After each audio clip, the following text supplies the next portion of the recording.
through her words, through what she has to say today. We pray this all in your name.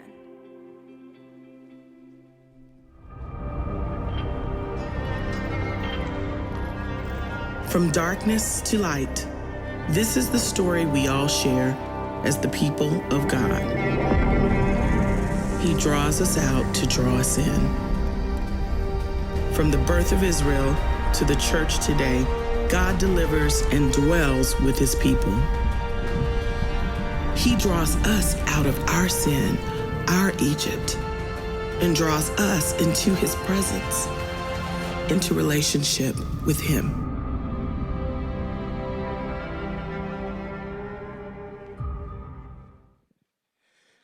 Hear the word of the Lord from Exodus 16. In the desert, the whole community grumbled against Moses and Aaron. The Israelites said to them, "If only we had died by the Lord's hand in Egypt. There we sat around pots of meat and ate all the food we wanted. But you have brought us out into this desert to starve this entire assembly to death." Then the Lord said to Moses, "I will rain down bread from heaven for you. The people are to go out each day and gather enough for that day. In this way I will test them and see whether they will follow my instructions. On the sixth day they are to prepare what they bring in, and that is to be twice as much as they gather on the other days." Moses also said, "You will know that it was the Lord when he gives you meat to eat in the evening and all the bread you want in the morning, because he has heard your grumbling against him. Who are we? You are not grumbling against us, but against the Lord." That evening quail came and covered the camp, and in the morning there was a layer of dew around the camp. When the dew was gone, thin flakes like frost on the ground appeared on the desert floor. When the Israelites saw it, they said to each other, "What is it?" For they did not know what it was.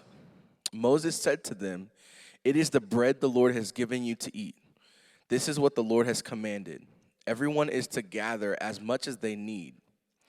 The Israelites did as they were told, and some gathered much, some gathered little. And when they measured it, the one who gathered much did not have too much, and the one who gathered little did not have too little. Everyone had gathered just as much as they needed. Then Moses said to them, "No one is to keep any of it until morning." However, some of them paid no attention to Moses. They kept part of it until morning, but it was full of maggots and began to smell. So Moses was angry with them. On the sixth day, they gathered twice as much. However, some of the people went out on the seventh day to gather it, but they found none. Then the Lord said to Moses, "How long will you refuse to keep my commands and my instructions?" The people of Israel called the bread manna. It was white like coriander seed and tasted like wafers made with honey. The Israelites ate manna for 40 years until they came to a land that was settled. They ate manna until they reached the border of Canaan. This is the word of the Lord. All right, thank you, Brandon, for reading that. That was a doozy. That was a long one. We are working through this, the book of Exodus together this semester on Mondays, our Word Mondays. By the way, you guys are seriously, IWU students are some of the friendliest people I know. Would you welcome our guests who are here visiting campus this week? Just tell them how glad you are. Woo!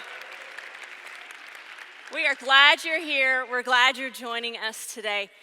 But we are journeying through the book of Exodus together, and here we are, the Israelites, they have made it out of Egypt. They have made it across the Red Sea. This passage is 1 month out, 1 month and a few days. They're 1 month out of crossing on dry land, of deliverance from bondage and slavery. 1 month out from this moment where God showed up over and over again and fought for them through the plagues. And what are they doing 1 month out? They are grumbling against God. In fact, it's not even the first time. This is actually, if you read the text, this is the third time already in a month that they have come to God grumbling and complaining. Y'all ever been on a road trip with your family before? Yeah, you know that imaginary line in the back seat that, nobody's supposed to cross over. And then there's the, she touched me, he's looking at me, that thing back and forth. What is the one thing that every parent, they hit their limit, they lose their mind, what it is they say? They say, if you do not stop what you're doing right now, I will turn this car around. Y'all know. I promised myself I would never say that because I heard it as a kid and I have said it. How many of you, your parents actually followed through on that threat? You were on your way to grandma's house or Disneyland, they turned the car around and went back home. Whoa, props to your parents, that's awesome. I was one of 3 kids. I was the middle child in typical middle child style. It brought me great joy and delight to make my sister or my big sister or my little brother miserable. I mean, I would just poke and poke and poke. I knew all the buttons to push. If my sister wasn't giving me the reaction that I wanted, then I would turn to my brother and I would start doing it with him. I knew exactly what to do to make them mad. I remember one time particularly where my dad, he'd probably given me several warnings. I don't really remember, but what I do remember is that without a word, he pulls over to the side of the road and he says, Andrea, get out, you're walking home. I think I was about 6th grade. Now, I was in my neighborhood. I was 2 blocks from my house. But I'm still it was a long walk of shame back to my house. I 100% deserved it. I 100% that was, I needed to learn a lesson in that moment. But here are the Israelites, and they're already complaining. They're already grumbling against God. It says in verse 2 of Exodus chapter 16, if only we had died by the Lord's hand in Egypt. There, at least we sat around pots of meat and ate all the food we wanted. But you have brought us into this desert to starve the entire assembly to death. They're sitting there going, man, looking back over their shoulder going, Egypt wasn't so bad maybe. And there is this tension in this passage. I really think it's a tension all the way through the book of Exodus, maybe all the way through Scripture. This tension between scarcity and contentment. This posture of scarcity, this scarcity mentality, and this posture of contentment.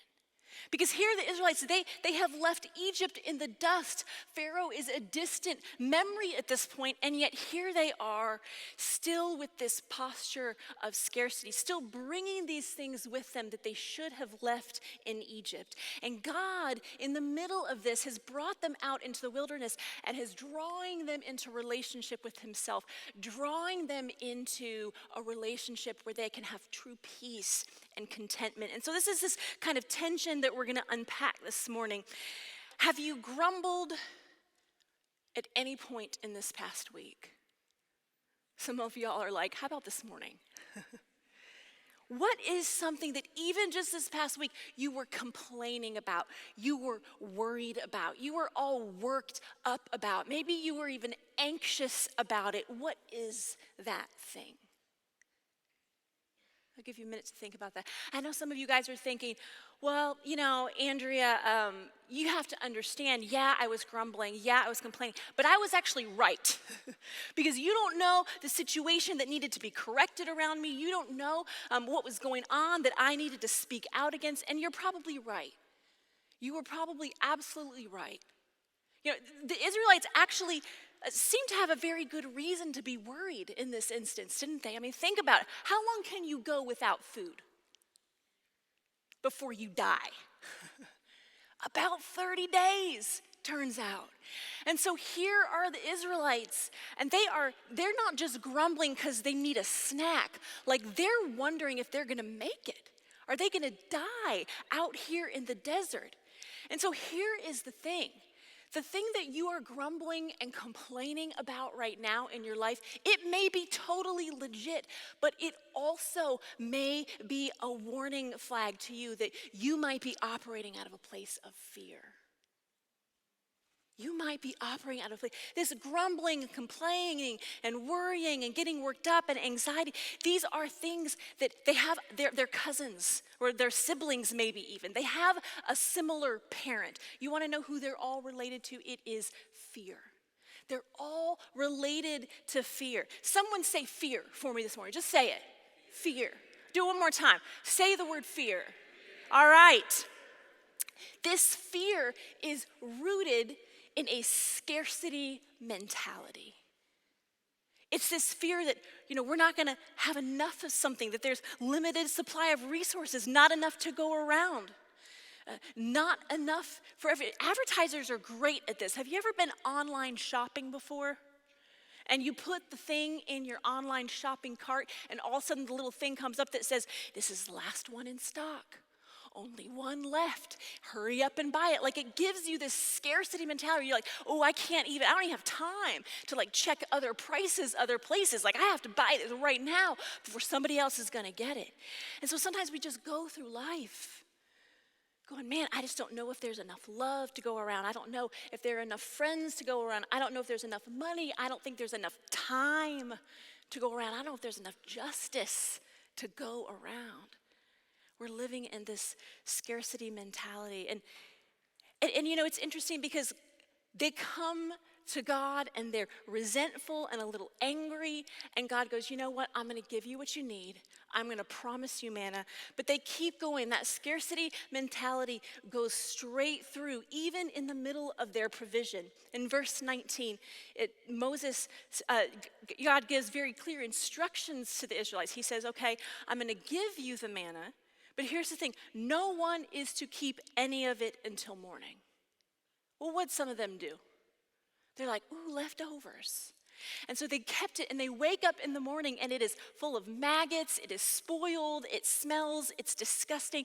And it is this kind of mentality, even in the middle of God's provision, they're still going, ooh, but I need a plan B. How many of us are going, well, God showed up today, but can I trust him to show up tomorrow? Can I trust him to be faithful the next day and the day after that and the day after that? I mean, I know God said that he would provide, but can I really believe it?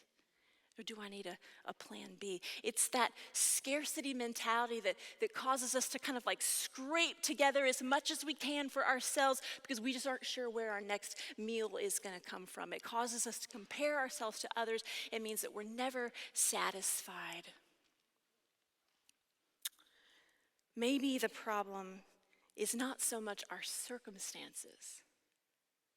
Maybe the grumbling and the complaining and the worrying and the getting all worked up about stuff, maybe it has less to do with your classes. Maybe it actually has less to do with your professor and the assignment that he assigned. Maybe it has less to do with your roommate or your friends or this place or your family, and maybe actually the problem is inside of us. Maybe the problem is inside us. That's the problem the Israelites had to learn, right? The Israelites had to learn that the problem was actually inside of them. So here they are. I mean, long after their bodies had left Egypt, their minds were still enslaved. They still had the mindset of an enslaved people. Have you ever heard of a dry drunk? You know what that is? A dry drunk. It's somebody who, man, they're sober. Maybe they haven't had any alcohol. They've had an alcohol problem. They've been alcoholic in the past, but they haven't had any alcohol for a long time. And yet they still have the mindset of an alcoholic. They have the mentality of an alcoholic. They still have the same old emotions. They still have the same old cravings. They still have the same rage. They still have the same behavior patterns because they never dealt with the underlying things that led them to addiction in the first place. They never dealt with those underlying things that led them to alcohol in the first place. And here are these Israelites who left slavery. They were no longer in bondage. And yet here they are carrying this scarcity mentality out with them. And they got it from Pharaoh. They got it from the land of Egypt. Just this Pharaoh Why did he kill all the firstborn Hebrew boys? Because of a scarcity mentality. Why did he push the Hebrews into more and more slavery of, build faster bricks and build bigger things? It's because of that scarcity. Why would he not let God's people go? Moses kept coming back to him again and again, saying, let my people. He'd say, oh yeah, I'll let your people go this time. And then he'd always renege and change his mind. It's because of that scarcity mentality. And yet here are the Israelites. And it has worked its way into their hearts and their minds as well. Here they are beyond the reach of Pharaoh, but all they want to do is renege. They're looking over their shoulder. They're thinking, it wasn't so bad there. Yeah, we were slaves. Yeah, we suffered. Show me someone who has settled in their life, settled relationally, settled on their calling, settled in their relationship with God. Settled back into old habits and addictions, and I will show you someone with a scarcity mentality. It's something that tears us apart. It's this posture that lies to us and says, well, maybe it wasn't so bad after all. Maybe this is just as good as it gets for me. Maybe I don't deserve better. Maybe this is all that God is actually just really willing to give me. So what do? I think we do the same thing. We respond to the same invitation that God offered the Israelites right there in the desert. God is calling them out of that. He's calling them out of scarcity, and he's calling them into contentment. Somebody say contentment. Okay, now say it like you mean it. Say contentment. I like it. It is this trust, and it's the opposite of scarcity. It's interesting because I think sometimes when we think of scarcity, we think, well, the opposite of scarcity would be abundance, wouldn't it? But maybe not. When we look at this passage and we see what God is doing here and what he's inviting them into, I think what we see actually is not abundance, but contentment. Verse 16, it says, this is what the Lord has commanded. Everyone is to gather as much as they need, not as much as they want, not as much as they can fill their pockets full of, not as much as they need for the next week or the next month or the next year or the entire wilderness journey. He says, just as much as you need for today. The Israelites did as they were told. Some gathered much, some little, and when they measured it, the one who had gathered much did not have too much, and the one who gathered little did not have too little. Everyone had gathered just as much as they needed. Isn't it interesting that not everybody had the exact same stuff, but they each had exactly what they needed? I think sometimes our idea of abundance is a little bit messed up. It's a little bit warped. We think that it has to do with numerical quantity, like bigger is better or more is better. But that's not, even in John 10:10, Jesus says, I have come that you might have life and have it more abundantly. Jesus isn't talking about, this isn't a statement about quantity, right? It's a statement about quality. Contentment is saying, just like the Israelites, I have as much as I need. The opposite of scarcity is contentment. It's this joy, this gratitude for that which God provides. And I want to wrestle with this idea for a minute. I want to kind of juxtapose these two ideas of scarcity and contentment, because I think when we think about it this way, we start to see where we are in it all and where our tensions are. Because in scarcity, scarcity says there will never be enough. Contentment says I have as much as I need. Scarcity turns to grumbling. Contentment turns to gratefulness.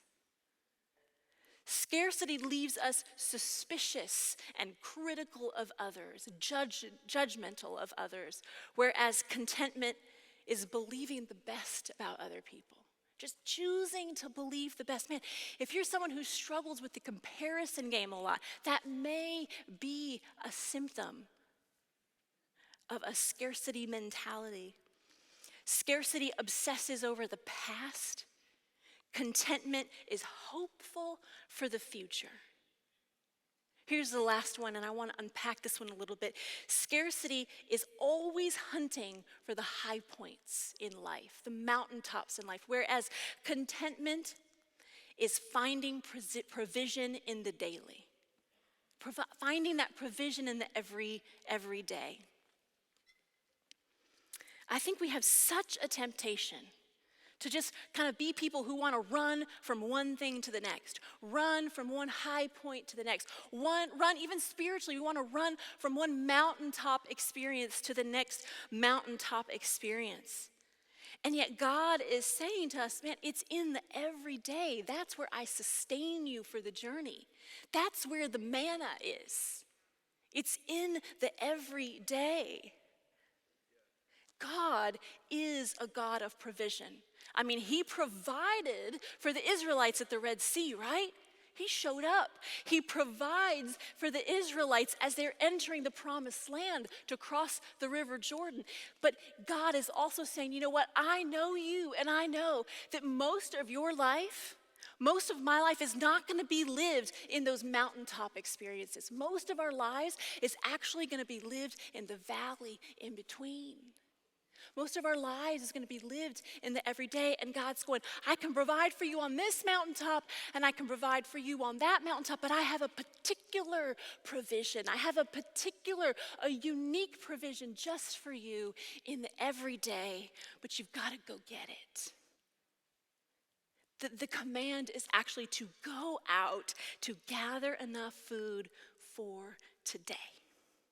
God's going, man, I'm going to provide for you today. I'm going to give you manna today. I'm going to give you everything you need, just what you need. Not what you want, what you need today. But you've got to go out. You've got to gather it. So how do we let God in when we aren't open? This is the image that I get of the Israelites in Exodus chapter 16. They're like this. Clenched fists. They come out of the Exodus, out of Egypt, going like this. In fact, they are resentful towards God. How dare you bring us out here? And this is what that scarcity mentality does. It causes us to clench our fists. So we're grabbing onto things. We're trying to hold on to things. We're trying to hoard things. We're trying to keep them like this. And God's going, I am raining manna down on you. That's literally what the passage says. But how are you going to accept it? How are you going to receive it? How are you going to take it in when you're like this? Right? And so much of what is happening in Exodus 16 and really all the way through the book of Exodus is God just reaching into these Israelites and just prying their hands open and just going, if you would just open yourselves up, you could actually receive the gift and the provision that I have for you today. It is this movement from scarcity to contentment. From scarcity to contentment. Here's what I know about a scarcity mindset. It will always keep us poor. We will never have enough. And here's what I also know, that Jesus is the only thing that will satisfy. I know this deep in my bones. Let me say it one more time. Jesus is the only thing that will satisfy. So we have these Israelites, we have God's people in the wilderness, and God's providing for them, okay? I want to fast forward over 1,000 years into another wilderness with God's people, and God is providing for them right in John chapter 5. This time with Jesus as he takes 5 loaves and 2 fish and he feeds over 5,000 people. And the Jews who were in the crowd that day, I mean, they're not stupid. They're able to make the connection. They go, whoa, this reminds us a lot of that wilderness with God's people where God provided for them. And they go, oh man, I wonder if we have ourselves a kind of Moses on our hands here. I wonder if there's someone who can work wonders for us here. And so all of a sudden they start following Jesus around. I mean, they won't even let him out of their sight. They follow Jesus, and all of a sudden they see an opening. They see a chance to kind of test Jesus a little bit, to ask Jesus. So they do. They basically ask Jesus, will you make manna? They ask him to make it on the spot. Jesus says to them, John chapter 6, I am the bread of life. Whoever comes to me will never grow hungry. Whoever believes in me will never be thirsty. And interestingly, the Jews that were asking him this question did not like his answer. Actually, they didn't like it at all. Because they wanted, the crusty bread with the butter on it, right? They didn't want this ordinary looking man. They were interested in a miracle worker, not a relationship. They were interested in a mountaintop experience, not everyday provision. So they're like, nah, forget it.